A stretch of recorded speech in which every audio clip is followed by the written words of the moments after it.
Whether it's the Jazz, Utes, Cougars, or Aggies, these guys have got you covered. Time to eat, fellas. You're locked on to Jake Scott and Ben Anderson. 1, 2, 3, move it. On 97.5, the KSL Sports Zone. Jake and Ben, 97.5, the KSL Sports Zone. Happy Monday. Ben Anderson rolling solo today. Win big this Wednesday on the KSL Sports Zone with Win Tickets Wednesday. This week, win tickets to see Brian Regan at the Delta Center on Saturday, February 14th. That's this Saturday. That's Valentine's Day. Take your date to go see Brian Regan. Get your tickets today, SeatGeek.com. That's SeatGeek.com. Or listen Wednesday for your chance to win. All right, let's welcome in our next guest. You can find him on Twitter at CBB_Central. You can read his work in Sports Illustrated. It's Kevin Sweeney. What's going on, Kevin? What's going on, man? Good to catch up. So big Saturday. It feels like we're kind of getting to the point now where the college basketball season's garnering a lot of attention. I know it's your life, so I'm not trying to insult you by saying that. But the Super Bowl's over. NBA is about to go into the All-Star break. We're getting some great in-conference matchups, including a lot of run for BYU. They've played 5 really tough teams in their last 6 games, and they are 1-5 in those. What have you seen from BYU over this stretch? Yeah, I mean, look, with the way the Big 12 is and how strong it is at the top, you know, there's going to be a stretch in your year where you just feel like you can't catch a break, and that's what BYU is feeling right now, I'm sure. Look, I think their defense has been of real concern over the last 5-6 games. They have to be better on that end of the floor. I think their lack of size in the backcourt with Wright and Saunders, who's not a great athlete, obviously. I think that has hurt them at times. I think some of the role players that they were maybe counting on, they've been hurt with injuries and whatnot in addition to that, but just hasn't really come together with some of the moves at the margins that I think Kevin Young hoped to make last spring. I still think they're a very good basketball team, but they've got some things to work on and obviously starting faster, chief among them. And when you face this type of schedule that they've been on the last 2-3 weeks, it can get uglier than it maybe should look in a short period of time. Now, they only allow 77 points to Houston, but that's because Houston, we know how they like to play. It's a meat grinder. They just want to slow it down and kill you, and 77-66 is right in their wheelhouse. But you're right. You look at their last few games, Kevin, they gave up 99 points to Oklahoma State. They gave up 90 points to Kansas, 86 points to Arizona, 84 points to Texas Tech. And most of these games are pretty close, but if you're not getting stops late, it doesn't matter how good AJ Dybantsa or Rob Wright or Richie Saunders is. It just doesn't seem like they're even giving them a chance really to win these games, even with like some heroic comebacks. Right, and this isn't as simple as people are making an unsustainable rate of threes or anything against them. That is what happens, I think, sometimes in these short spans as you look up and it's like, teams are shooting 45% from three against BYU for the last week. Like that's not what's happening here. Like they're getting killed at the rim. People have been able to drive them and score at the basket. I mean, yeah, you said Houston scored 77. They scored 1.3 points per possession in that game. That's elite. That's as good as you can be offensively pretty much over a full game. So, it's been a huge problem. They just haven't been able to get stops. Obviously the schedule lightens up this week, maybe an opportunity to get back on the horse a little bit, but it's been tough sledding, no question. You mentioned, the defense with Richie Saunders and Rob Wright, and they're just small. Richie Saunders is just not going to be a great defensive player, period. I've been a little underwhelmed with AJ Dybantsa on that side of the floor, and I want to talk about how great AJ has been otherwise and kind of some of his draft stock stuff with you later, but he gets straight line drived a lot. I mean, guys take him off the dribble, and they seem like they can beat him, or a simple screen, he just doesn't get skinny and doesn't get over it or doesn't get under it. It does seem like there's an issue on that side of the floor. Is that skill? Is that focus? Is that care? What have you seen on that end? I think it's probably more the latter. I think, look, he gets held to a really high standard defensively because the best moments for him are unbelievable. Like I think about the Clemson game in the second half.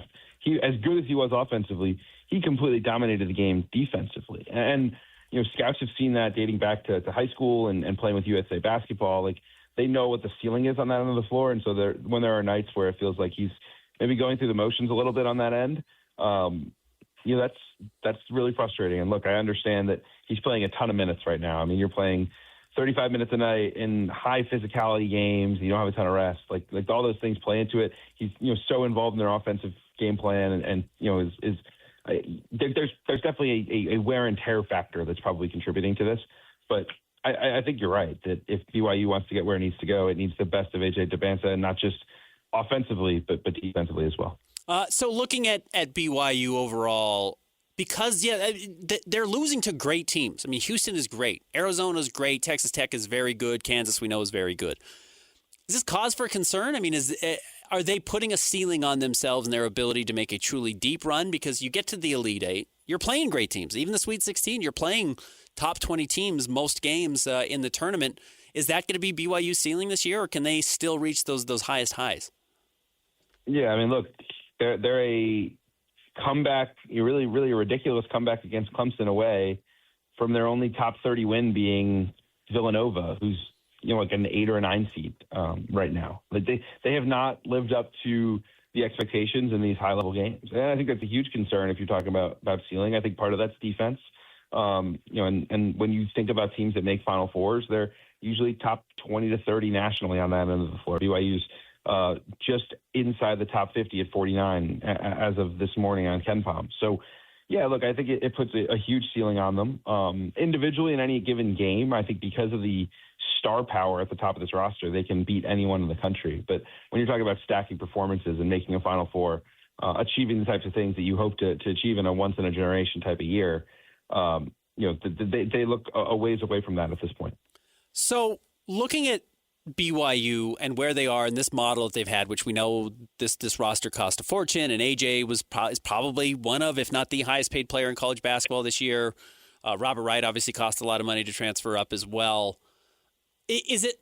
They're not Rutgers from last season, which was a nearly unmitigated disaster. As good as Dylan Harper and Ace Bailey are, the rest of the roster was just a joke. But BYU has somewhat similar issues where the depth on the roster, as you mentioned, is just not there. They're just not very deep. It's why they fall behind at times. They just start slow with their starters. They just don't seem to have those role players that really step up when they need to, which is a surprise because they have had some of those players in recent seasons. That's kind of the expectation. Is it just that simple where they're too overloaded at the top and don't have the other guys? Yeah, look, and I think Kevin Young's NBA background probably contributes to this a little bit, right? Where, when you build an NBA roster for the most part, so much of your cap space is occupied by the top 2, 3, 4 guys on the roster, and you're kind of finding minimum guys to fill out. And I think teams want to try to replicate that in college, but it's really hard to do because of the way that the market is, and quite frankly, because the gap in level between a minimum NBA player and a minimum college player is substantial, right? It's drastic. So, I think you think about the portal guys, with Maroos and Pickens and guys like that just didn't quite come together. And then injuries obviously contributing to that. Baker gets hurt. That's another piece. Like, they were always going to be sort of walking on a bit of a tightrope depth-wise. And, the guys that maybe they bet on have not panned out the way that they had hoped. And so I think that's a learning for the future in terms of maybe the roster build and what it looks like going forward. Do you spend a little bit more on the bench? Do you find more proven guys? But I also think at the end of the day, like, if you could go do the AJ contract again, you'd do it 10 times out of 10. He's been everything you could hope for and more. So, win at the margins as much as anything. Yeah, I think that's the really interesting next step for BYU, which is the money's not drying up. The donor base is there. The interest in sports is there. So I think they can always go and be competitive for these top guys if they want to. I just honestly wonder, and as you've looked around college basketball, you have a better understanding of this certainly than anyone in the state, I would say right now, is how successful is that historically if you don't also have everything else? Like, Arizona has Koa Pete, probably going to be a top 10 pick. We'll see what it ends up looking like by the end of the season. But they are so good everywhere. They have that depth, and it seems like that's why they're better than everybody else. Yeah, look, I think there's different ways to win. And I think the formula of let's go be in the mix with some of the best players in the country is not a bad one, right? Like, there's very few times I would tell you if you can get one of the 10 best players in the sport not to take it. Like, you would have to really derail your whole payroll and cap as we think about these things very much in a pro mindset. Look, I think I don't know that there's necessarily like this was not the right way to build it as much as it was maybe like we picked the wrong pieces at the margins. If I was doing the post-mortem and it's early for that's probably where my takeaway would be. I would have to more in-depthly scout it and go through, but in my estimation, I'd say this has been more a bad luck / bad choices than maybe bad roster construction. Is Kansas a true contender to win it all if Darryn Peterson can play both halves of a basketball game and play the entire tournament? Man, I mean, I think they're close. Probably not tier 1 for me, but in that tier 2 group, Darryn can obviously change a game. They're just so tough. I mean, Council is a monster, just flies around. Badunga's an elite defender. Trey White's really emerged. I think what Tiller brought them in the BYU game in particular was massive. He's been inconsistent. The lack of pieces outside of that core 4 is probably what holds me back. But it's hard to bet against them, certainly on their home court, but they've shown some real teeth on the road as well of late. So looking at Duke then, who also suffered a loss over the weekend, they lose North Carolina in one of the best games of the season, if not the best game of the college basketball season so far. Where do you place them? And the reason I'm asking is because, we're talking about AJ, we're talking about Darryn Peterson, we're talking about Cam Boozer. Those were the 3 guys this year. Are they lifting their teams to being elite, top-tier teams that are serious threats to go to the Final Four and win it all? Yeah, look, I think all have lived up to what you would have hoped, right? I mean, AJ was good enough to be the best player on a Final Four team, and has proven that. Again, we'll see where BYU ends up in comparison to, 2 maybe traditional blue bloods like Duke and Kansas that have a little easier time filling out the rest of their roster than BYU does, even in this financial age. But look, that's been the question for all 3, is what does the roster look like below them? And I think for Kansas, some of those questions have been answered relatively recently. I think for Duke, Gangba and Evans, 2 of their sophomores, have been really good. Both struggled, though, against Carolina, and I think that's why you saw them not be able to finish late in that game. And then for BYU, I think you thought you had those answers to the test in January, and all of a sudden, these last couple of weeks come around, and it's been bumpy. So I think you can. It would be maybe the overarching answer, but you need to find a way to build out a nice nucleus around them, and you're going to be taking risks on those guys. They can't be, and not everybody can be paid like the best player. Kevin, you brought up interesting and leaping off of that, being paid like the best player. The guys down the roster, guys 7, 8, 9, maybe even 6, 7, 8, which is where BYU seems to be lacking, and maybe Arizona is great, or Kentucky, or Kentucky's a bad example this year. Kansas or Duke might have an advantage. Do you think lesser paid or even non-paid players are picking some of those blue bloods that still have that name because of the reputation? Like, do you see that, or are guys who are good enough to be 6, 7, or 8 at Duke or Kansas, are they going places where they can get more money?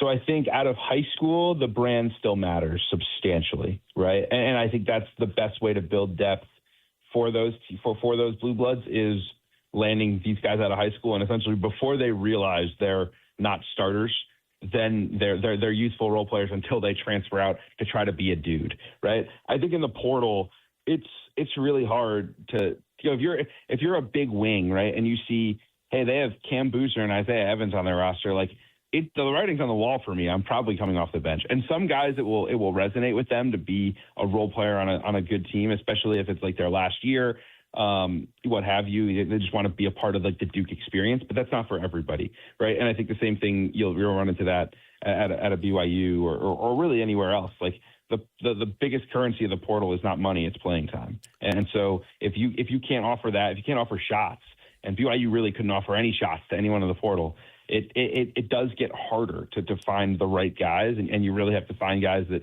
resonate with the concept of playing at BYU, playing with other great players, having a chance to go deep in March, things like that. And that's not everybody in the portal. It's certainly some guys, but it narrows your pool. All right, Kevin, the other big way BYU can still have a very successful season is AJ Dybantsa getting drafted very high, and that is going to happen barring something absolutely ludicrous happening before now and June.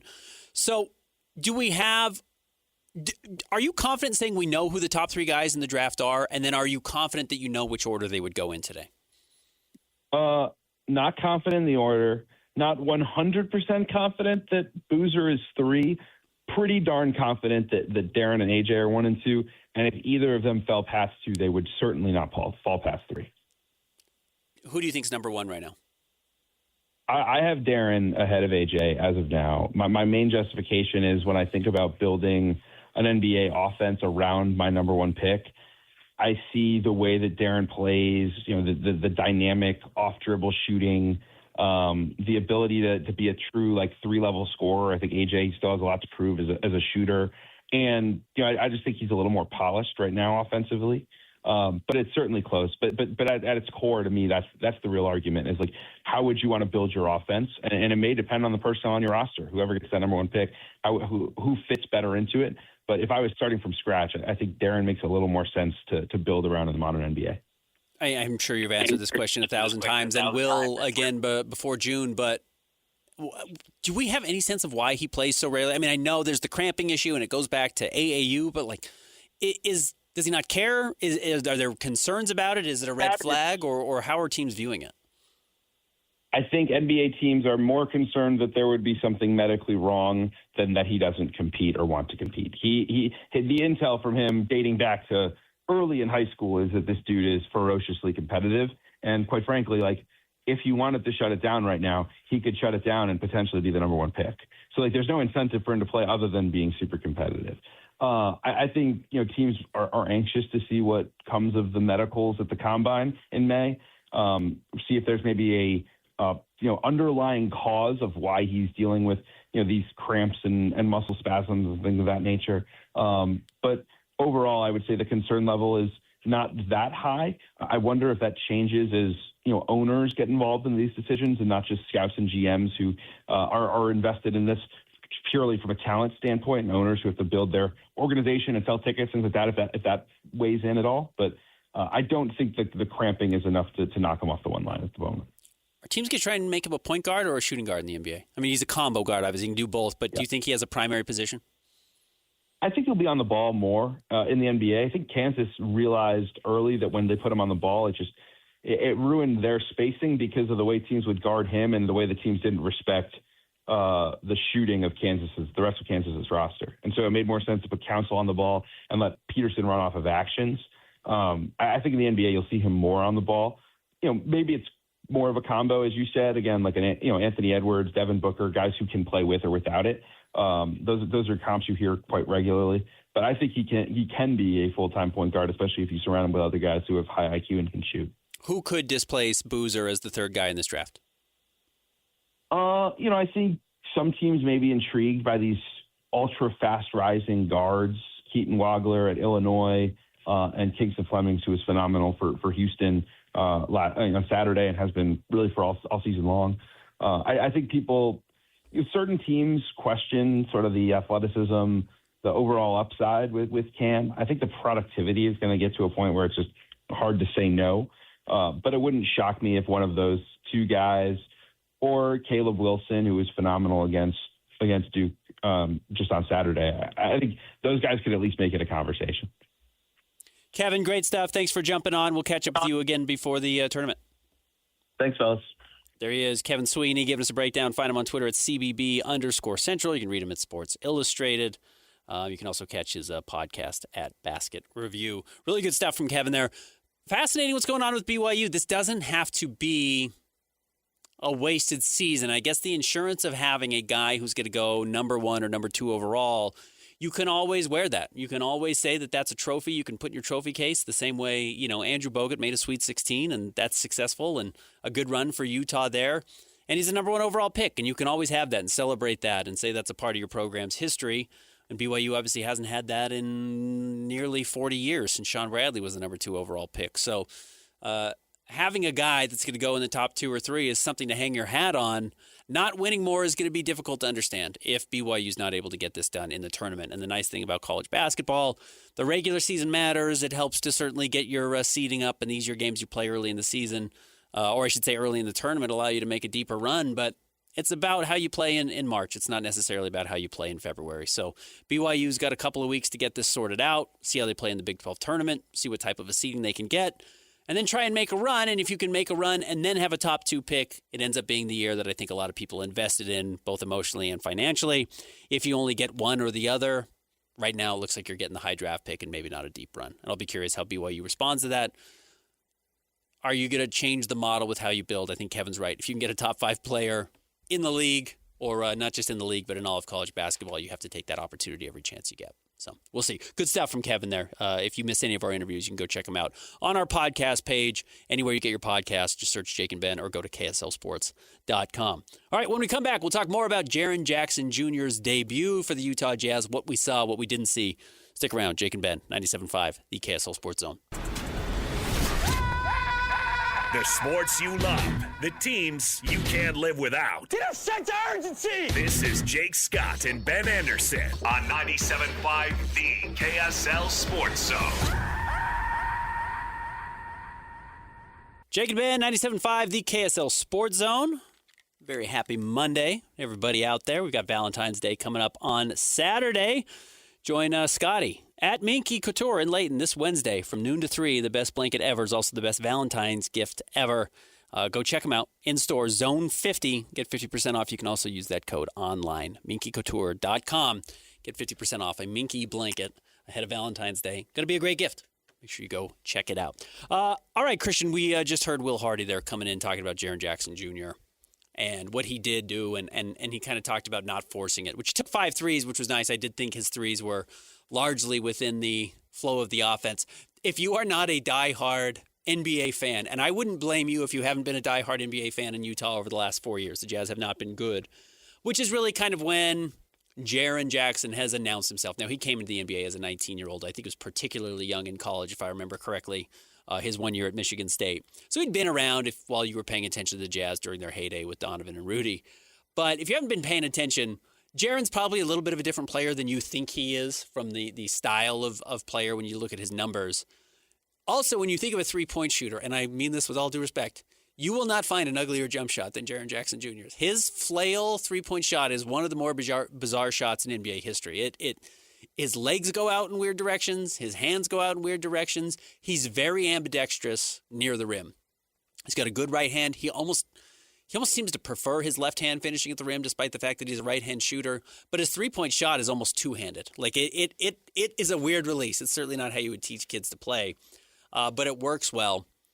I think what was interesting, though, is as you watch the Jazz play in this game, I think a lot of people thought you would see kind of actions, not to get too dorky, that involve both Lowry and Darryn Jackson Jr., and you will see that.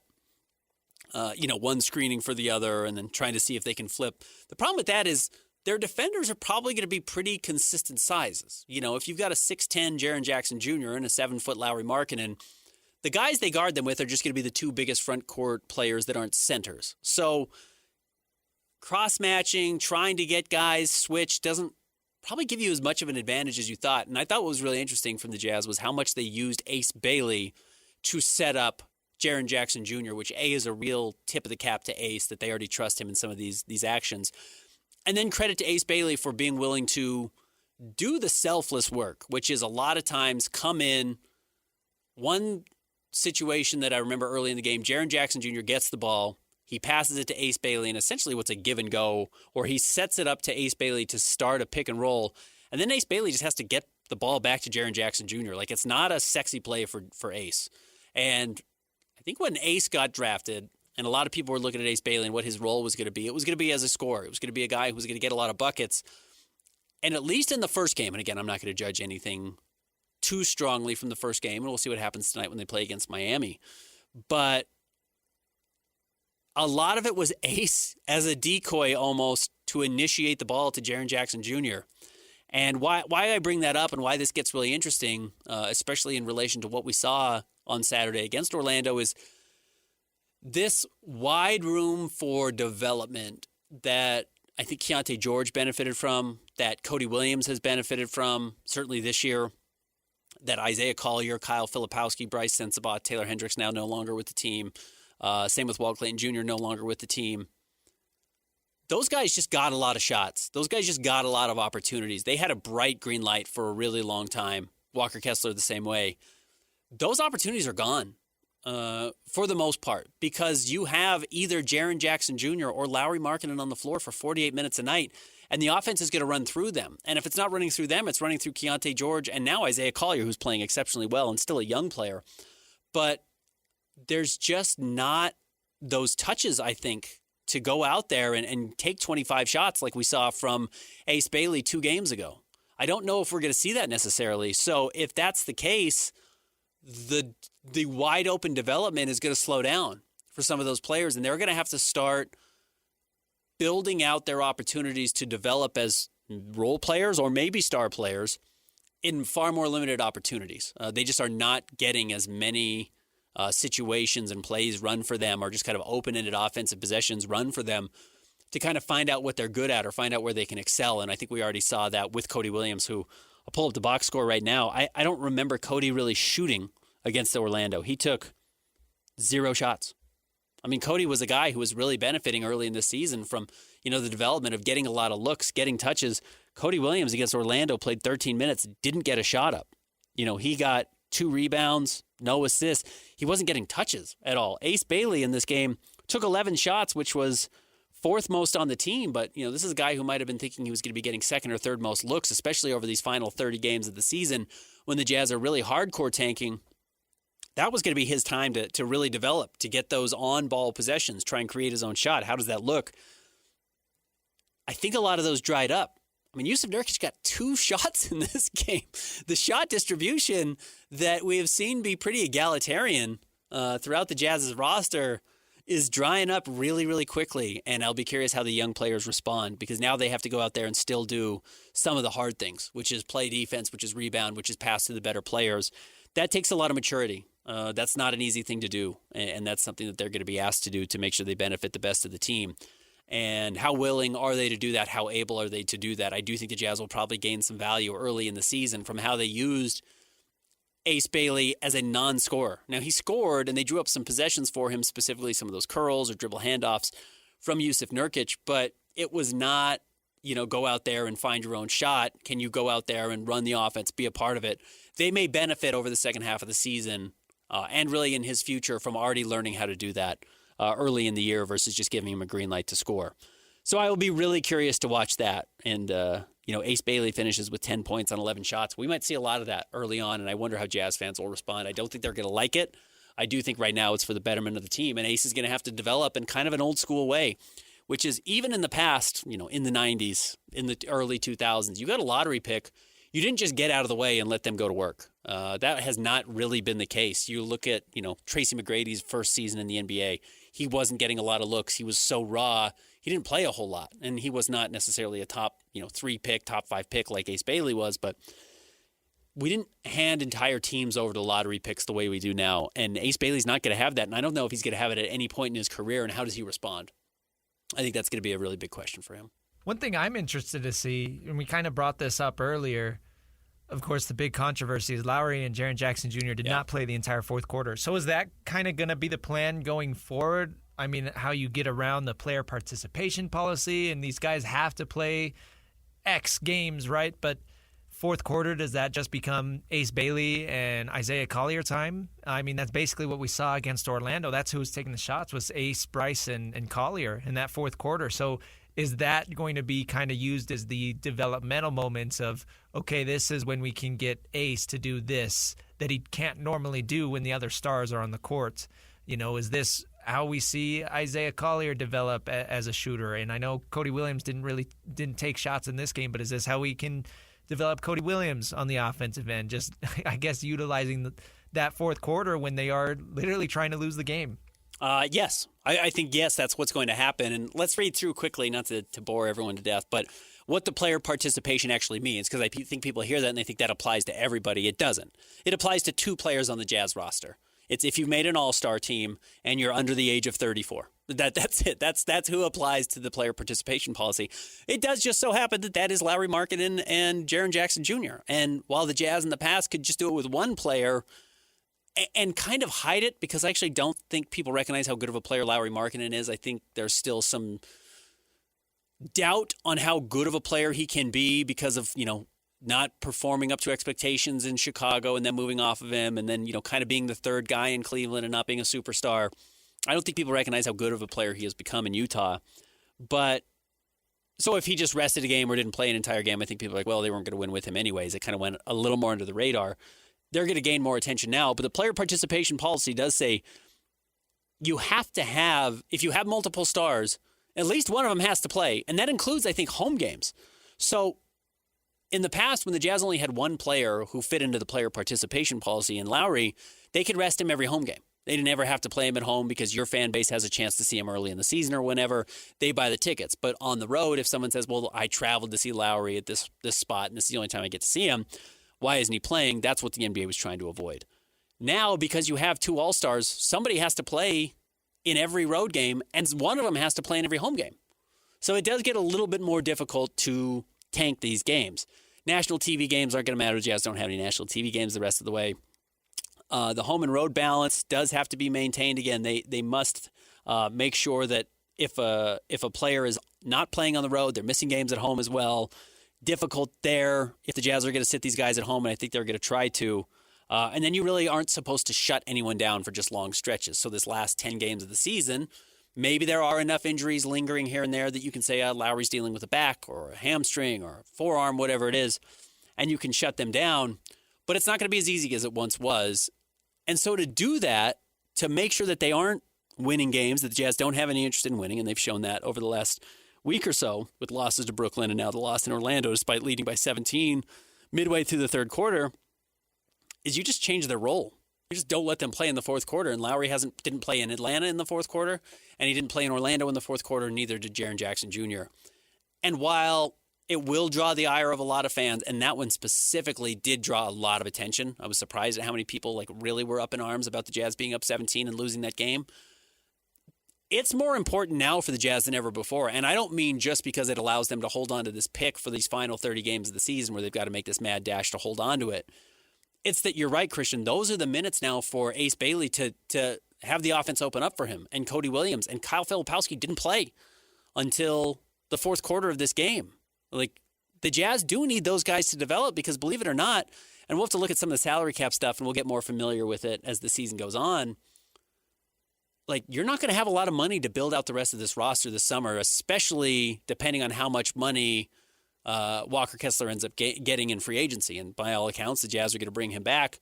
I mean, the Jazz are going to be nickel and diming their way to building out this roster. And the best way to do it would be with young players already on the team, showing that they're ready to step up and play real minutes, even if those real minutes are 15 to 18 minutes a night. If Flip could be a really good fourth big behind Lowry and Darryn Jackson Jr. and Walker Kessler, the Jazz would be in good shape. And if Ace Bailey can prove he's ready to be a starter on a winning team going into his sophomore season, that'll be really big. He's got to prove he can do that over the next 25 games. He's not going to be able to do it next year because the Jazz want to make the playoffs next year. And that's what you mean by real minutes. It's not just getting out and seeing the floor during regular season NBA action. You mean, okay, kids, stop going out and messing around. Yeah, these matter. We are trying to win games and make the playoffs. Every single minute on the floor matters. What are you doing, Brice Sensabaugh, to help us win this game tonight? What are you doing, Kyle Filipowski, to help us win this game tonight? So how do you make that transition? And I do think that is the interesting next part of this rebuild for the Jazz is all of these guys that have been on this team for the last 3.5 to 4 years.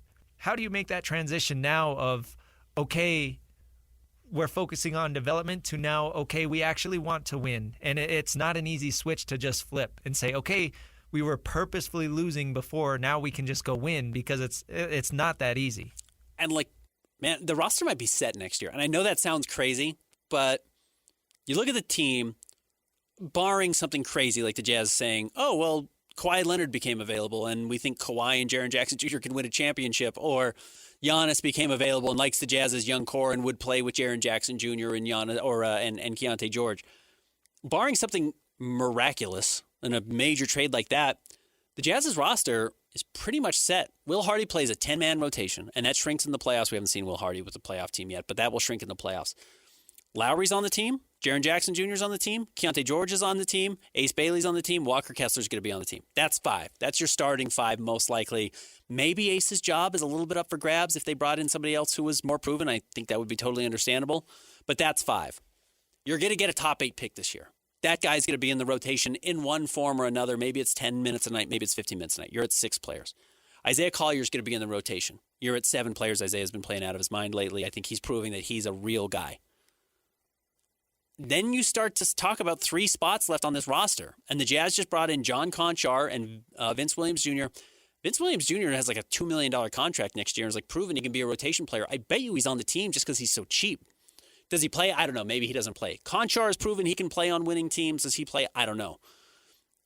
Svi Mikhailu's been really good this year, and again, has a very team-friendly contract. He's on the roster next year. Probably wants to play. So, alone there, I think that's 9. We're talking about 8 players, and then if it's Vince or Conchar or Svi Mikhailu, you're at 9 guys. Like, between Kyle Filipowski, Cody Williams, Brice Sensabaugh, might be 1 spot open next year. And whoever's just the best player is ready to get it. And Brice goes out and shoots 1 of 9 last night. Kyle Filipowski, or I should say Saturday. Kyle Filipowski doesn't play till the fourth quarter. Cody Williams plays 13 minutes, has more fouls than rebounds and field goal attempts and assists combined. It's like, you might not be good enough. And I like all of those players. Like, I think their development is very interesting and has been fun to watch. The Jazz aren't going to wait for you specifically if another veteran who's ready to step in, a la a Svi Mikhailu, is available on the market and costs the NBA veteran minimum and will help you get to the playoffs because they're going to play 65 games next season to get you there and you can trust them.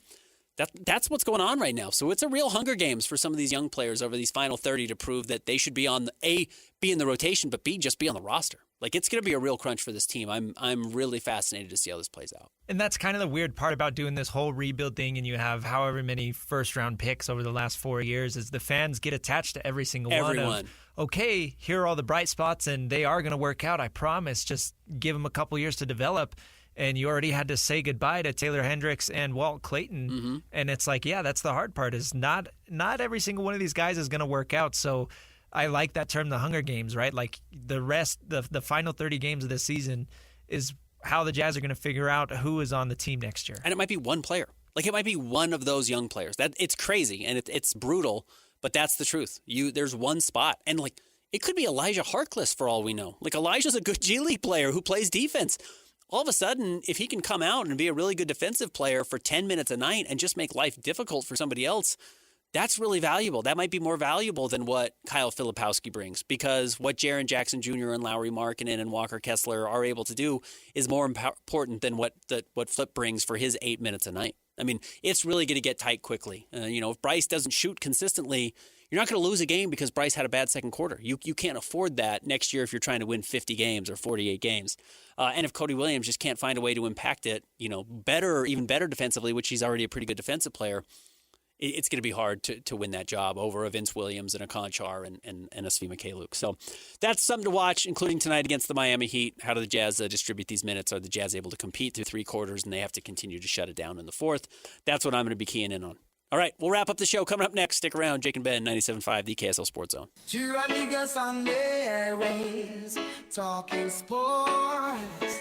They got it made, Jackson on soul. Loves his tie guy, Ben's got style with his stars. Oh my.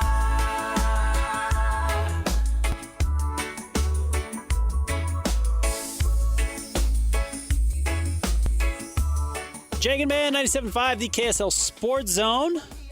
Join Scotty tomorrow, noon to 3 at My Hearing Centers, 8941 South, 7th East, right there on the east side of the road. Go check them out.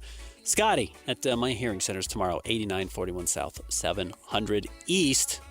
And did you say the RV show?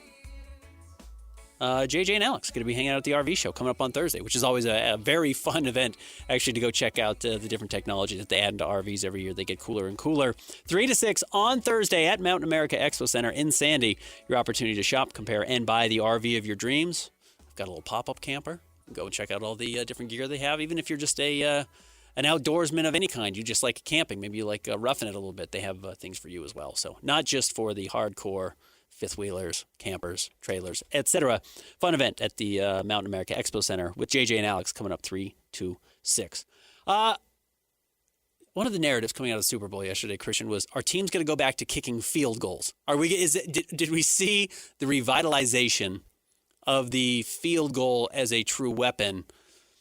And while, yeah, I'm a fan of field goals, I don't love the analytics of always going for it on 4th down and always thinking that's the best option. You look at how often that does come back and haunt teams. Utah lost to BYU because they didn't kick field goals this year, I think, at times, and I know a lot of fans were willing to bring that up. Again, I'm still going to go back to the fact that this was a 12-0 game going into the fourth quarter. Like, any offense from the Patriots would have put them in a very good situation to win this, a very good position to win this game. So the field goals, great story, and when you're playing against a truly awful team, I thought, and obviously the Patriots aren't awful, they were in the Super Bowl, but an outmatched team in the Super Bowl, getting points matters more than not getting points. I don't know necessarily, though, if we're going to see the death of analytics because of what we saw last night. No, and it was, the field goals were a huge storyline all season for the NFL because I don't know how many of our listeners were following it, but they changed the rule with the kicking balls. Traditionally, you weren't allowed to use a worn-in kicking ball. It was basically a brand new ball. That changed this year, and that's why we saw so many 50-yarders, 55, 60-yarders, 60-plus-yard field goals, including the NFL record being set this year because these kickers are using more worn-in balls. But I don't know, man. I totally agree with you. It's always going to go back to which quarterback can put up the most points. And you're going to get some weird years where a mid-level quarterback wins a Super Bowl with a tremendous team and really good kicking that helps him out getting there. But at the end of the day, if your team's going to have Jason Myers or Patrick Mahomes, who are they going to pick, right? Yeah, and it does feel like, the number one pick by Lloyd's Raiders is going to be Mendoza. Like they're not picking a field goal kicker. They're going for the quarterback. It's still where you have to look. I think, field goals. The weird thing is it's going to be exclusively when you're on the 40 to 50 yard line. That's field goal range now, and anything inside is probably go for it range, especially during the regular season. So going to be interesting to watch there. All right, fun show today. Rolling Solo again tomorrow. Jake will be back with us on Monday. Speaking of Rolling Solo, Scotty G coming up next. Stick around. Jake and Ben, 97.5, the KSL Sports Zone.